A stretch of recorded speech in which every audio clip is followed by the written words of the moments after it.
प्रश्न 1, निम्नलिखित में संख्याओं को उचित चिन्ह लगाकर पूर्णांकों के रूप में लिखिए। प्रश्न 1 का पहला ए, बैंक के बचत खाते में 225 रुपया जमा करना। तो खाता में पैसा जमा करना, इसमें हो जाएगा प्लस 225 रुपया, क्योंकि खाता में जब पैसा जमा करेंगे तो जितना भी जमा करेंगे पहले से जो उसमें रुपया होगा उसमें जुट जाएगा। तो यहाँ पे प्लस 225 क्या हो जाएगा, खाता में जमा करेंगे तो जितना भी पहले से होगा उसमें से 225 रुपया और बढ़ जाएगा, इसीलिए प्लस 225 लिखेंगे। अगर खाता में से पैसा निकालेंगे तो उतना माइनस हो जाएगा, जितना रहेगा उसमें पैसा उसमें से। तो जब खाता में जमा करते हैं तो प्लस 225 रुपया यहाँ पे लिखेंगे। बी, 950 रुपया की हानि। तो जब हानि होता है इसका मतलब पैसा कम गया है, जितना भी पैसा है उसमें से अगर 950 रुपया हानि हुआ है तो उतना कम गया है, तो माइनस में चला गया है, तो माइनस 950 लिखेंगे, क्योंकि 950 घटाना होगा जितना भी पहले से है। तो हानि होगा तो माइनस 950 रुपया लिखेंगे। हानि में माइनस और लाभ में क्या लिखेंगे, प्लस। सी, 0 डिग्री सेल्सियस से 37 डिग्री सेल्सियस नीचे की तापमान। तो 0 से नीचे माइनस हो जाएगा और 0 से ऊपर प्लस, तो यहाँ पे लिखेंगे माइनस 37 डिग्री सेल्सियस।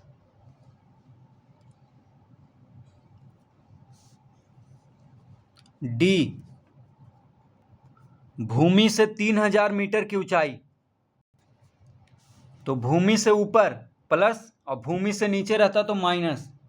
तो भूमि से ऊपर है 3000 मीटर है तो लिखेंगे प्लस 3000 मीटर। भूमि से ऊपर है 3000 तो प्लस 3000 लिखेंगे। भूमि से नीचे है, नीचे होता तो माइनस लिखते।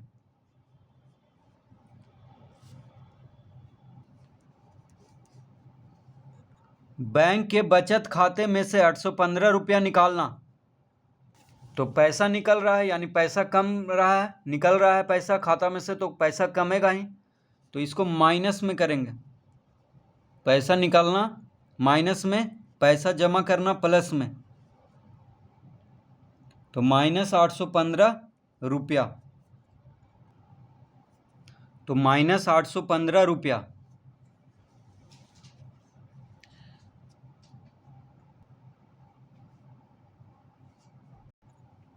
दूसरा, -7 को संख्या रेखा पर निरूपित कीजिए। तो एक संख्या रेखा यहाँ पे बनाएंगे, एक सीधी रेखा खींचेंगे और कहीं पे भी शून्य देंगे।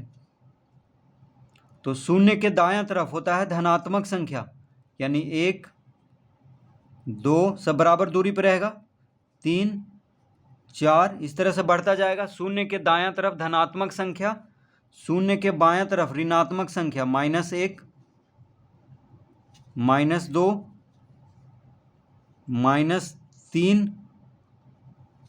-4 -5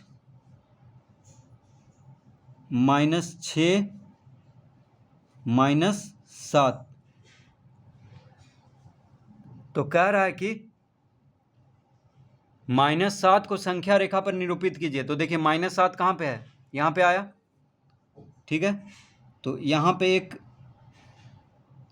तीर बना देंगे इस तरह से। तो -7 के ऊपर एक तीर बना देंगे क्योंकि -7 पूछ रहा है। तो शून्य के दाएं तरफ धनात्मक संख्या, शून्य के बाएं तरफ ऋणात्मक संख्या, और -7 कह रहा है तो इसके ऊपर एक तीर बना देंगे, तो ये हो गया -7 संख्या रेखा पर।